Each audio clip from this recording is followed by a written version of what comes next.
Hello everyone, this is my first attempt at recording a lecture and I hope you're all staying home, staying safe, not going out, getting as much reading as you can, listening to music, so on.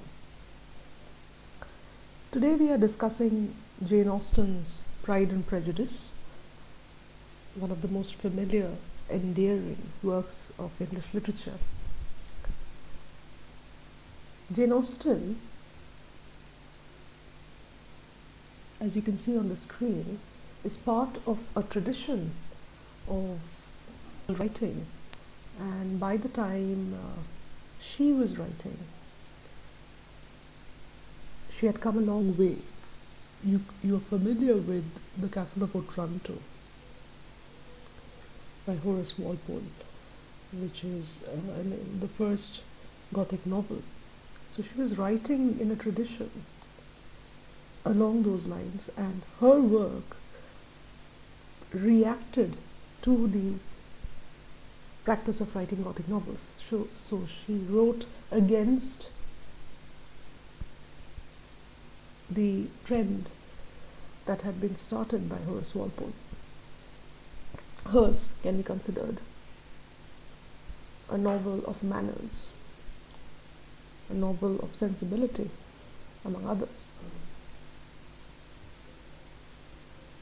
Jane Austen's novels are set against the background of Georgian England, and by Georgian England we are referring to the reigns of Kings George I, George II, III and IV. This includes the period until 1830. What is important here to note is that in Jane Austen's time, a woman's formal education was limited because her job opportunities were limited. And because her job opportunities were limited, therefore her education was limited. Especially middle and upper class women had few options open to them to secure their futures. And we had discussed this in class. They could either perhaps be school teachers or governesses, both of which were not very lucrative careers, as well as they didn't offer a lifetime of security and stability that most women wanted. And so marriage was determinedly tied up with money, as we'll also see in Pride and Prejudice. Pride and Prejudice was published on 28 January 1813. It was published anonymously, like all of her other novels. Of course, Pride and Prejudice has become a classic since then, and there have been numerous adaptations. You could especially watch the 2004 movie Pride and Prejudice, starring Keira Knightley. There's also an Indian adaptation called Bride and Prejudice, starring Aishwarya Rai. I think it is on YouTube, and perhaps you could watch it. In this lecture, we are going to look at the first 4 chapters only and try and glean the themes and important points that come across. So in the first 2 chapters, we are told by the narrator that a wealthy young gentleman named Charles Bingley has rented the Netherfield Park in Longbourn. This news is conveyed to us through Mrs. Bennet in the very opening chapter. The Bennets have 5 unmarried daughters, and the narrator is trying to establish a chain of cause and sequence.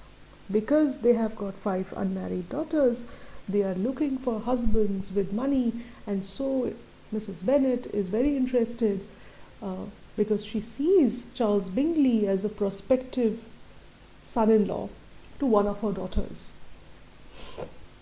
So she is seen asking her very hesitant husband, Mr. Bennet, to go and introduce himself to Charles Bingley. Mr. Bennet although pretends that he has no interest in doing so. He teases his family. He goes actually to meet Mr. Bingley, and he comes back and he reveals to them that he has met him, uh, and that he has asked him for over for dinner. A few days later, Charles Bingley returns the visit of Mr. Bennet, and however, he does not get to meet the Bennet sisters. Uh, Mrs. Bennet invites him over for dinner, which he accepts, but he is unable to come because he is called away to London. However, he soon returns to Netherfield Park with a large party consisting of his two sisters, his brother-in-law, and a friend named Darcy. Soon after, we are told that there is going to be a ball in Meryton. The Bennet sisters attend the ball with their mother. And here at this point, it's a good idea to refresh our memories with the names of the Bennet sisters, the eldest one being Jane, then followed by Elizabeth, then Mary, and then Kitty and Lydia. The eldest daughter, Jane, dances twice with Bingley, and they seem quite attracted to each other.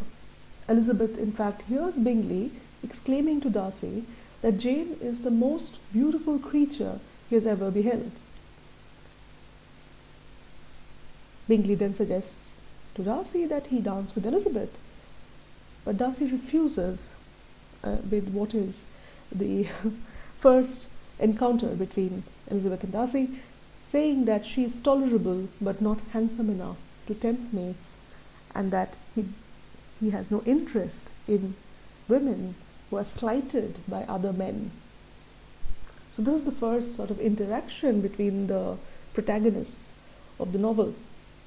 Of course, Elizabeth takes an immediate disliking to Darcy, who wouldn't, right?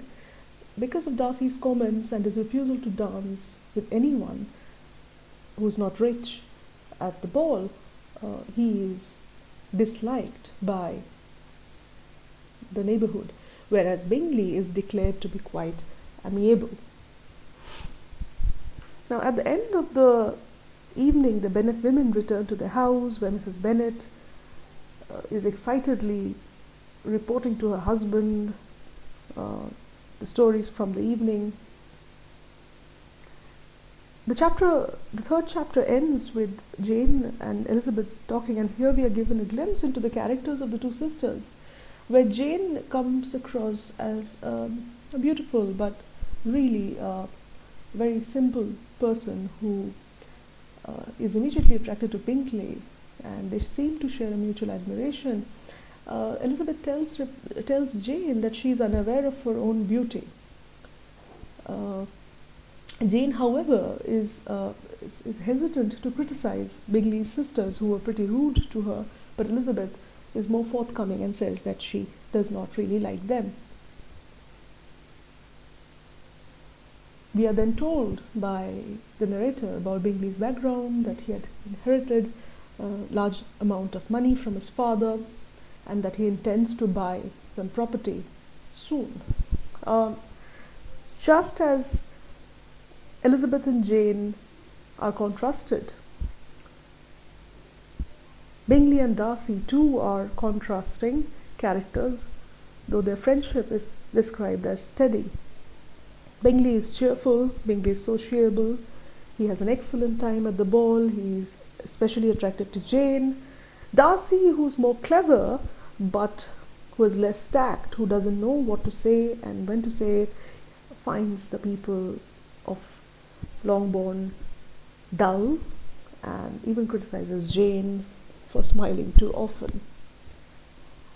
If you look at the themes that we find in the first 4 chapters, the opening sentence of Pride and Prejudice, which is one of the most famous opening sentences in English literature, it is a truth universally acknowledged that a single man in possession of a good fortune must be in want of a wife.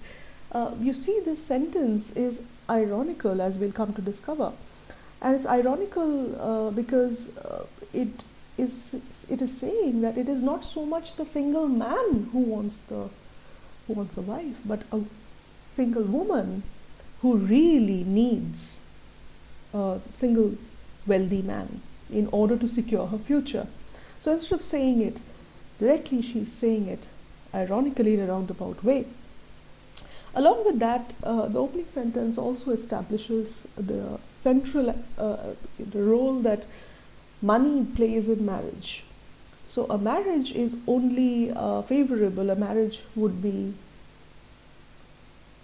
well matched if the man were in possession of money, wealth. So you have, as we go along the novel, we will keep track of relations between couples who are already married or about to be married, and look at the role that money plays in their relationship. So the very first couple that we are introduced to in the first chapter are Mr. and Mrs. Bennet, and the narrator tells us that Mr. Bennet is sarcastic, is reserved, whereas his wife doesn't know much but has a very unpredictable temper. And this shows a sort of mismatch between the first couple that we meet in the novel. Mrs. Bennet talks too much, Mr. Bennet does not talk at all sometimes, and it is an unhappy marriage. The more that we progress along the novel, we'll see that. The other important point in the first 4 chapters is the introduction of the ball, and I think we discussed this in class. The ball or the party was an important social gathering in Jane Austen's time. It was a place, it was a sanctioned place to talk about, or for the opposite sexes to interact and to court each other. So a lot of marriages were in fact sort of initiated at balls. So the ball of Meryton is important to the structure of the novel itself because it brings the two couples, Darcy and Elizabeth and Bingley and Jane, together for the first time. And you know that Austen's original title, when she first wrote the draft of Pride and Prejudice, was called First Impressions. And it is actually the first impressions of these individuals, Darcy's first impression of Elizabeth and Elizabeth's first impression of Darcy, which actually initiate the contrasting patterns that we'll see between the two main male-female relationships. And I want you to look at these two quotations particularly, and I want you to comment on them. Send me a written response on how you interpret these lines, situate these lines in the context of the novel. And so the first line is the opening sentence, and I've discussed this. The second one is Darcy's reaction, and what kind of consequences are there to his pride and her prejudice. Is it Darcy's prejudice and Elizabeth's pride that leads them to dislike each other at first? These are some of the questions that we can look at in our next lecture. All right, that's it for now.